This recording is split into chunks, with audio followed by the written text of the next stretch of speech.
Hello and welcome. You are listening to From Here with a View, a We Are the Seats Philadelphia podcast. My name is Zachariah Julian. Our producer, Michelle St. John, recently had the honor of visiting with artist Siobhan Brown in beautiful Mashpee, Massachusetts on Cape Cod. Siobhan Juanita Brown is a language keeper, actor, writer, director, and educator. She has worked for and within her community as a student and teacher of the Wampanoag language. Siobhan is currently an adjunct professor at Brown University in the acting program and also serves as director for We Are the Land, a community-devised play that shares the Wampanoag experience. Here now is Siobhan Brown. Wanikisa knatasuis kisa kiwiam, nutomas masipiet kahnatai masipiet. Hello, my name is Siobhan, Growing Elm, and I'm Mashpee Wampanoag, and I live in Mashpee. How did you come to the arts? I think as a child, I was always comforted by my own imagination, like my own dream space and creative space. I'm the youngest of four, so there was a lot of time to myself to explore that. And in the third grade, like, most schools at the time in the 70s, November comes along and the teacher is inspired to do a story about the first Thanksgiving. She starts speaking about Wampanoag people and the Pilgrims and the whole myth. But I hear about Squanto and I hear about, Wampanoag people, and I just get inspired, excited. And by the end of the production, the play was all about Squanto. I played Squanto, of course. And I just kind of took over the whole thing and, brought in props. My mother made me regalia and just turned the play all around. And I just remember that being the most fulfilling experience, that if we're going to talk about Wampanoag people, I'm going to center them to the best of my ability, to the best of my third grade ability, knowing that the story was just so limited and it was so different from what I was hearing at home, but still it was a time to perform, a chance to perform, and I took it and ran with it. And since that time, anything that had to do with storytelling or acting things out or, creating a picture for other people to see that didn't involve a book, I was all about it. Once I got to high school, there was a representative from Emerson College who was visiting my school and encouraged me to take part in Emerson's summer youth theater program, which I ended up doing. And that was the first time that I could really focus all of my thought, time, and energy on doing a play, until it became time to figure out a major for college. And that's when I just said, I'm going to study performing arts. I was able to enroll at Emerson and started out going part-time to save money for tuition, and was able to then transition to being a full-time student.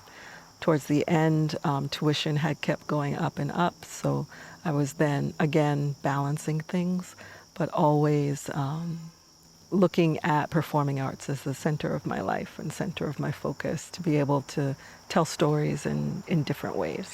And what was the next step in your journey? Emerson is a big film school as well, film and television.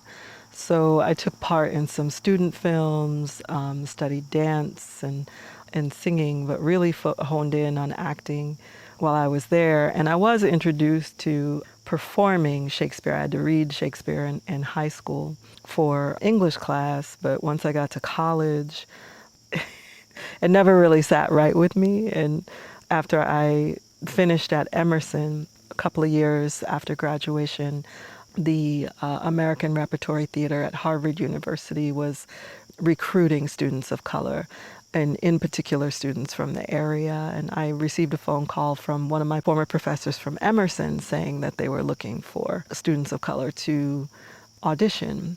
So I just went just to, see what it was all about. And when I got to a point in the process, it was clear that I was in the land of Shakespeare, and that it was going to be a big part of, in fact, the center of the training. And, at that time, I was pretty transparent about my thoughts and opinions. And I remember filling out a form that just said, to be honest with you all, Shakespeare just really gets on my nerves. It's not something that I enjoy doing. I'm not going to fake the funk here. I'm not going to try and be who you think that I should be. I'm just going to be me. And also, in order to audition, you had to have a personal mission statement. And so that statement, I remember writing, I'm a Black and Wampanoag woman who grew up in the inner city in Boston, went to school in Weston from kindergarten to high school, which is one of the most affluent suburbs in Massachusetts. And I've seen, differences of all kinds. And, there's been some good parts in that upbringing and some bad parts. But as I come to this American repertory theater, does American theater include me? Is it inclusive of a Black Wampanoag young woman like myself? And that was my statement. When I come through the door, essentially, what I was saying was that I'm going to bring my whole self. I'm not going to disguise, who I am just for the sake of theater or doing theater or acceptance of some kind. And I remember being in the audition room, and actually the auditions were held by the voice teacher, because that's who you spend most of your time with. I'd done my audition. It was, my contemporary and my classical piece. And, I was gathering my things, and she just calmly states, "I read your statement." A little bit of silence. And I just go, "Okay." And she goes, "There's not a lot of that around here." And I just turned around and said, "Why not? So you're saying that the theater doesn't represent the population of the country whose name it's embracing, right?" So it was the start of a very interesting relationship in terms of understanding, one another, in terms of being in an environment that was actively erasing me. There were hardly any teachers of color, particularly at that graduate level. And whenever you spoke about race or diversity, that environment in particular, there was this knee-jerk reaction to look to the global, right? And to say, we're not racist. We do theater from Russia. We do theater from South America. We do theater, from all over the world. While they're sitting on Indigenous land, at a university that is actively, withholding important items and artifacts that are important to Indigenous people, all these things that are going on at Harvard, who still functions under, the charter that states its purpose being to educate Indigenous people, just actively ignoring the purpose and the actual land of where we were. As an artist, just living through that and walking through that every day at ART really helped to define the artist that I would become, because there wasn't any mentorship of an Indigenous way or of an Indigenous of indigeneity at all. And we are the original storytellers on this land. So that energy wasn't a part of my education, but it was definitely present in everything that I would do. At that time, I would just look at scripts and look at characters, and I would look for moments when I could channel my grandmothers. That isolation just really emboldened my desire to bring more of who I am forward, while being trained to understand that acting is about, shedding. It's about becoming somebody else, when really any true art form grounds you in who you are. And that sort of difference what was happening in me and what was being taught to me at the same time was an interesting constriction. And I'm really grateful to have come out of it alive. Was there an aha moment that inspired you to use your training in a different way? There was. It was twofold. It was the voice work that I was doing. I could literally feel first and hear my voice changing in the sense that I wasn't morphing into someone else. I was coming closer to who I actually am. It was kind of a personal goal of mine. It's like, okay, if I'm not going to play characters who are familiar to me or close to my lived experience for 2 years, then I set personal goals for the vocal training and for like how to work with different directors. And the second like real impactful moment was being cast in Susan Laurie Park's The America play. And while I had, done plays before with an all-black cast, this was a small, close-knit group. And I worked with actors who were out in the field working and working with a playwright that nobody really knew about, who was writing in a way that was musical, was like jazz. And it did have an indigenous feel to it, the rhythm of it and the push and pull and the cadence.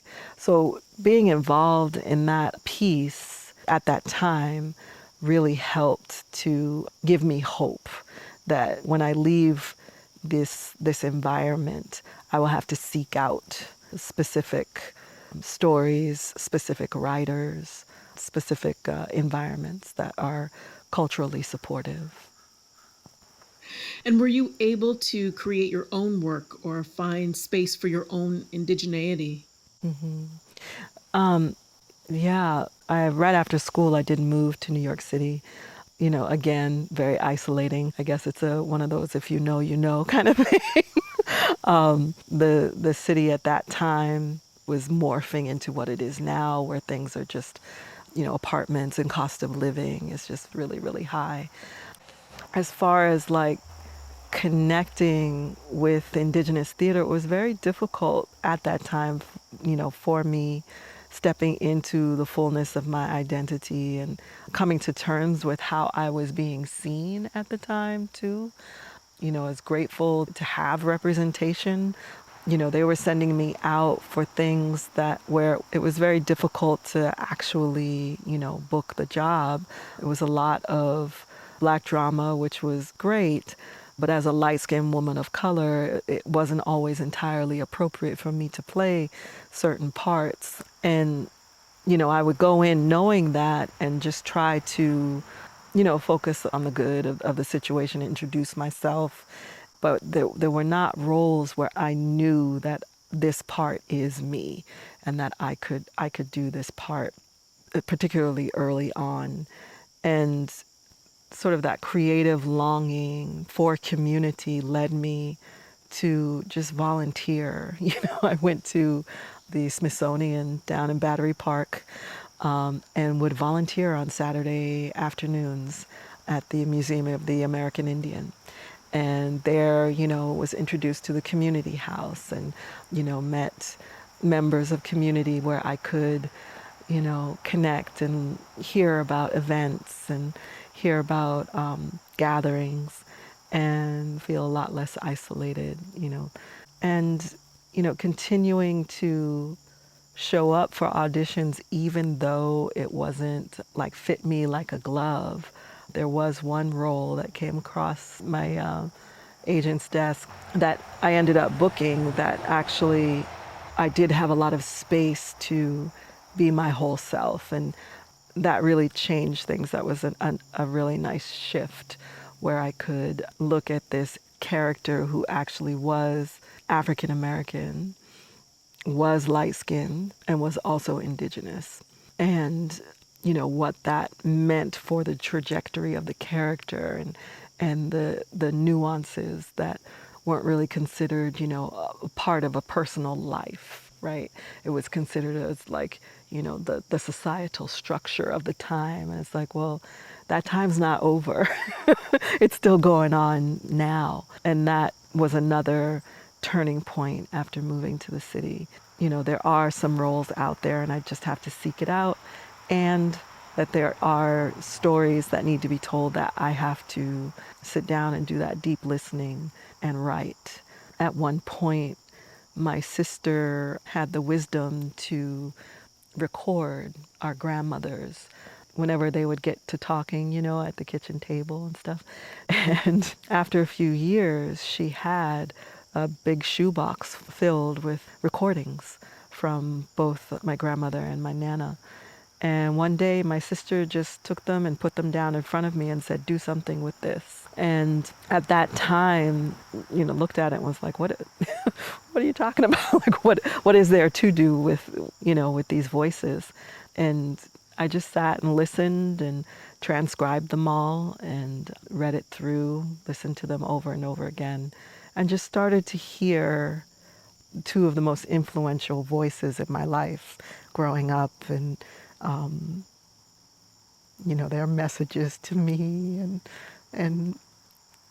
and just really sat with that over time, and eventually was able to put together and piece together a one act play that went through kind of a visit with both Grandma and Nana that turned into a piece that I have called A Piece of Silver. And that, reflects on my relationship with them, my relationship with my mother, their relationship to my mom, some life events that happened through the course of their life, and, looks back in history, and then sort of folds together just kind of that warm embrace that your grandmas give you. And because both were just very outspoken and had full lives, like very dramatic events in their lives. And the fact that they both lived it well into their 90s and were telling us stories, they were constantly giving, constantly pouring into us. And to be able to take, the art form that I love so much, to be able to honor them means a lot. So, I hope that they look at it in a good way from where they are. At some point, did you find an interest in directing? Um, yeah, it's something I touched on when I was in school, when I was in undergrad. And I really liked it. I did take a directing class. I did all the cliches, as a young director. And then I think it really comes from loving to move. I love movement. When I was in undergrad, I did a lot with an improvisational movement troupe. We would do a lot of like physical theater. We would work with, different fabrics and different materials and create different environments, just using our bodies. And so I'm always just interested in how we can tell story in multiple ways. And I think that the last couple of years, just having more of an understanding of the impact of stories, and how everyone that comes through the door to witness a story comes with their own perception, their own lived experience. But there's something that, rings through the body. There's something that happens when we're all witnessing something at the same time. That kind of shift in focus has kind of come in the last few years. Like, how can our stories be supported by that fact, that we all come to the same story. We're not sitting in our own homes, watching a screen. We're all together, shoulder to shoulder, watching this. And what does that energy do to the room, to the storytellers, to the originators of the story, and specifically to the land? I do believe that the stories are in the land, and that they are living and breathing and just waiting for us to embrace them in a way that, can maybe bring about some change and give us a little bit more hope or point us in the right direction on how to take care of this earth and ourselves and each other in a better way than we're doing right now. Can you talk about how We Are the Land came to be? Yeah, I always say that I was voluntold to be involved with We Are the Land. But I am super, super grateful for, our elders coming and, asking me to be involved along with the rest of the creative team, Hartman, Kitty, yourself, Linda Coombs. There's just so many, folks who have made this their life work to represent Wampanoag history, people, culture, and lifeways in a good way.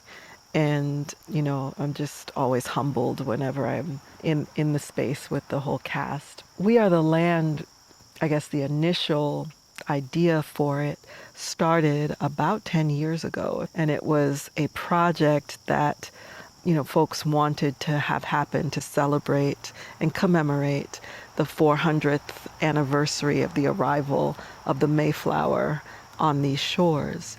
What I understand is that initially they wanted a big, huge group of Wampanoag people to perform the history of the first arrival, I guess. And there was a script written by a non-native person.